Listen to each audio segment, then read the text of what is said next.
Et quand la tristesse arrive, je sais tu es là, toujours près de moi. Bon samedi, bienvenue à votre émission La Victoire de l'amour. J'espère que vous allez bien aujourd'hui. Comme on le fait tous les samedis, on rejoint notre petite sœur sourire, sœur Angèle.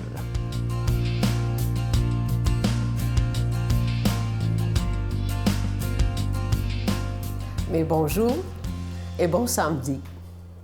Vous voyez comment que les jours passent, hein? Mais évidemment, ils ne sont jamais pareils. Il faut laisser le passé puis aller vers l'avenir. Ce matin, nous allons vers l'avenir parce que nous allons parler, je vais vous parler surtout de qu'est-ce que c'est le silence. Le silence, c'est important pour pouvoir se ressourcer, pour retrouver quelque chose qu'on cherche à l'intérieur de soi.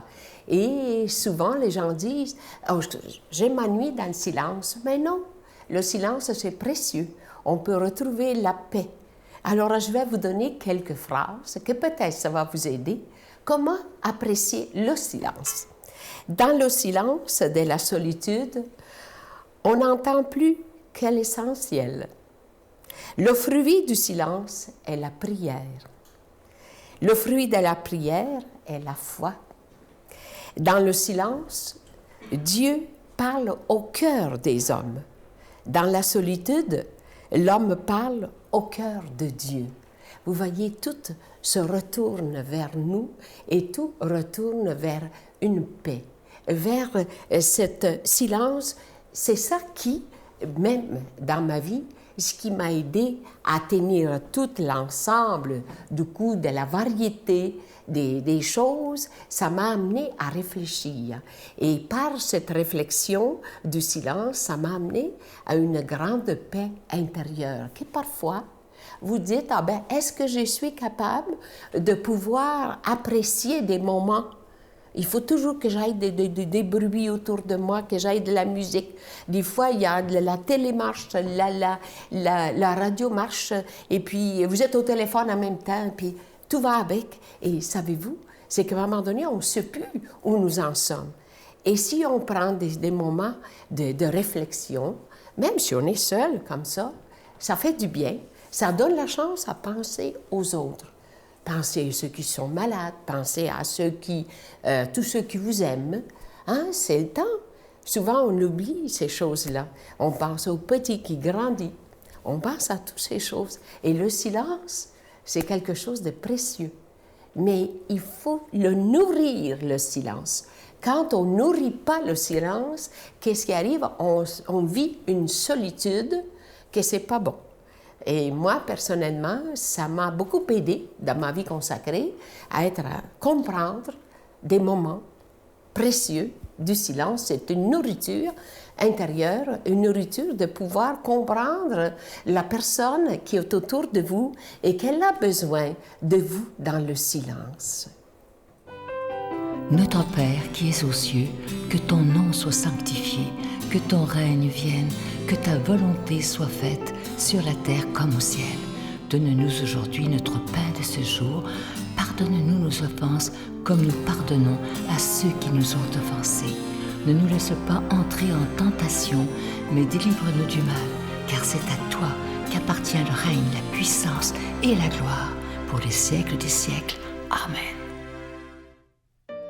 Le Seigneur est mon berger, je ne manque de rien.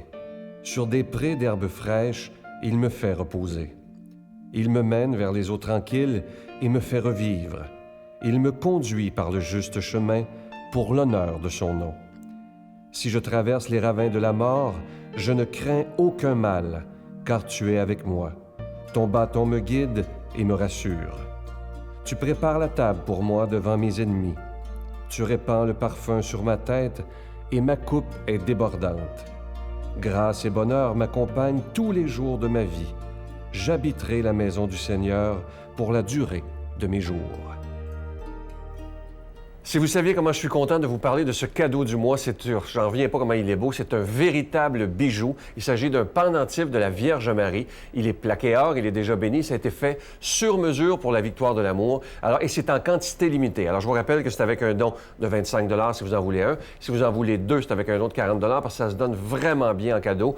On les poste dès que vous faites votre commande, c'est posté, parce qu'on les a en stock, évidemment, ceux qu'on peut avoir. Alors, je vous rappelle, quantité limitée, et je vous donne l'adresse tout de suite. La Victoire de l'Amour, casier postal 120, succursale Boucherville à Boucherville, le J4B 5E6, je vous la redonne. La Victoire de l'Amour, casier postal 120, succursale Boucherville à Boucherville, le J4B 5E6. Également par téléphone, par carte de crédit, du lundi au vendredi, de 8h30 à 16h30 dans le 514-523-4433, 523-4433 ou sans frais, le 1-888-811-9291, 1-888-811-9291 et aussi sur notre site Internet, le www.lavictoiredelamour.org.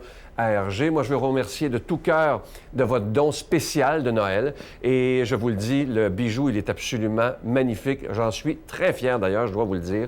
Alors, vous le recevrez rapidement. Je sais qu'il y a des gens, beaucoup de gens qui voudront le donner pour Noël. Je vous le promets. Dès qu'on a la commande, on vous le poste. Et je vous rappelle également, je sais que pour certaines personnes, c'est très important que vous recevrez aussi un reçu pour fin d'impôt pour tous les dons que vous avez faits en 2016. Alors, merci de votre prière. Vous savez comment c'est important, mais merci aussi de donner des mains à la Providence. Et moi, j'ai une confiance totale au Seigneur. Merci de tout cœur.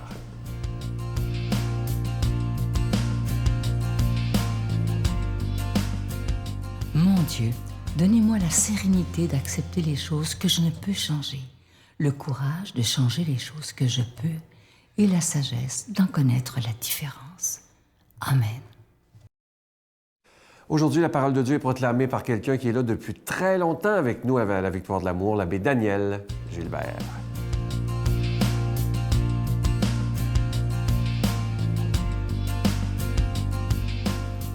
Les disciples interrogèrent Jésus. « Pourquoi donc les scribes disent-ils que le prophète Élie doit venir d'abord? » Jésus leur répondit. « Élie va venir pour remettre tout en place. Mais je vous le déclare, Élie est déjà venu. Au lieu de le reconnaître, ils lui ont fait tout ce qu'ils ont voulu.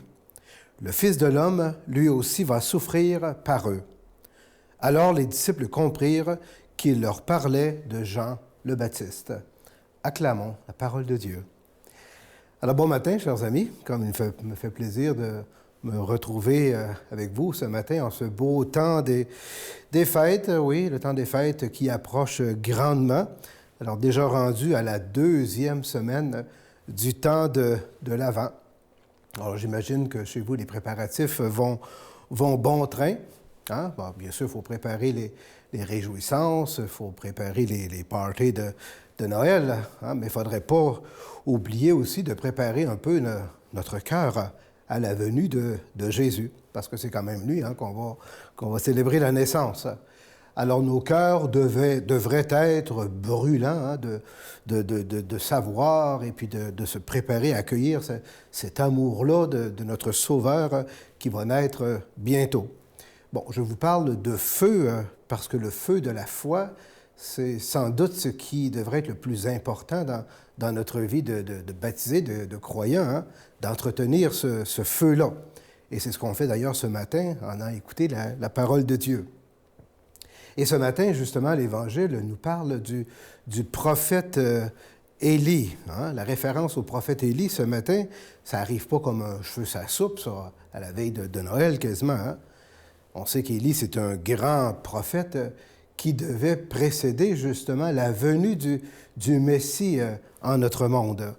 Et on avait le témoignage, on se rappelle de l'histoire un peu d'Élie, hein, on avait ce témoignage qu'il avait été enlevé au ciel, là, puis il était monté avec un char de feu, embrasé par le feu. Hein. Et vous savez d'ailleurs que les Juifs, encore aujourd'hui, attendent toujours la venue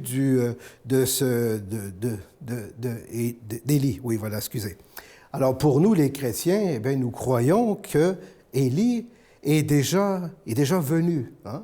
Et Jésus nous le dit dans l'Évangile ce matin, il est venu à travers Jean le Baptiste. Et pourquoi Jésus nous dit ça? Parce que Jean-Baptiste avait justement un langage de feu hein, quand il prêchait dans le désert et tout le monde venait à lui. Il sentait bien que Jean-Baptiste était habité de ce feu-là, comme Élie qui devait revenir pour mettre le feu, réanimer la foi du peuple juif. Alors à travers Jean-Baptiste, Jésus nous dit que voilà, Élie est venu rallumer le feu de la foi, donc à travers ce prophète.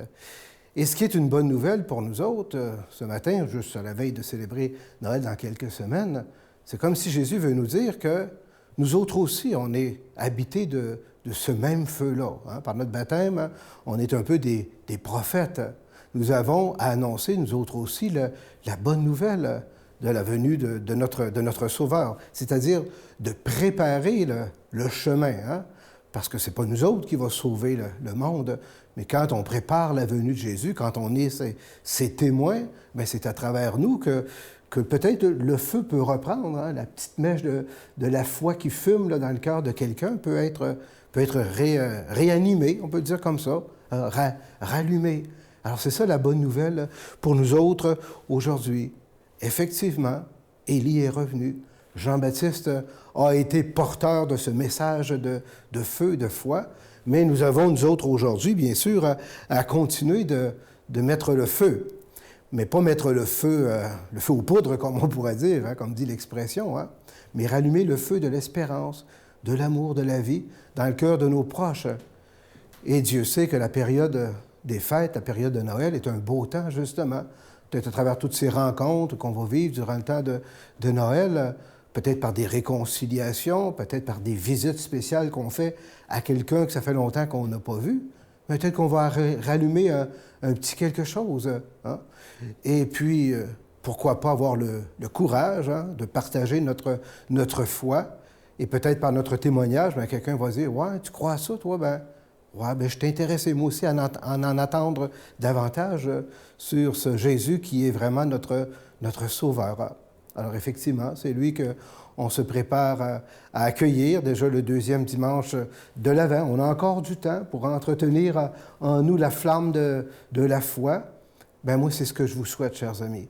Que ce ne soit pas juste un temps pour faire des emplettes et puis pour consommer, mais que ce temps qui nous reste pour se préparer à la fête de Noël soit un temps pour nous de préparer et entretenir le feu de notre foi en nous. Alors, quand on se rencontre comme ça ce matin, qu'on partage la parole, on sent bien que le Seigneur, il est avec nous. Hein? Puis moi, maintenant, je vais lui demander de vous bénir et par cette bénédiction-là, je lui demande de rallumer le feu de la foi en chacun et chacune d'entre vous. Et moi, par ce même Jésus qui est notre Sauveur, eh bien maintenant, je vais vous bénir au nom du Père et du Fils et du Saint-Esprit. Amen. Bonne fin de préparation à la fête de Noël. Je vous salue Marie, pleine de grâce. Le Seigneur est avec vous. Vous êtes bénie entre toutes les femmes, et Jésus, le fruit de vos entrailles, est béni. Sainte Marie, Mère de Dieu, priez pour nous pauvres pécheurs, maintenant et à l'heure de notre mort. Amen.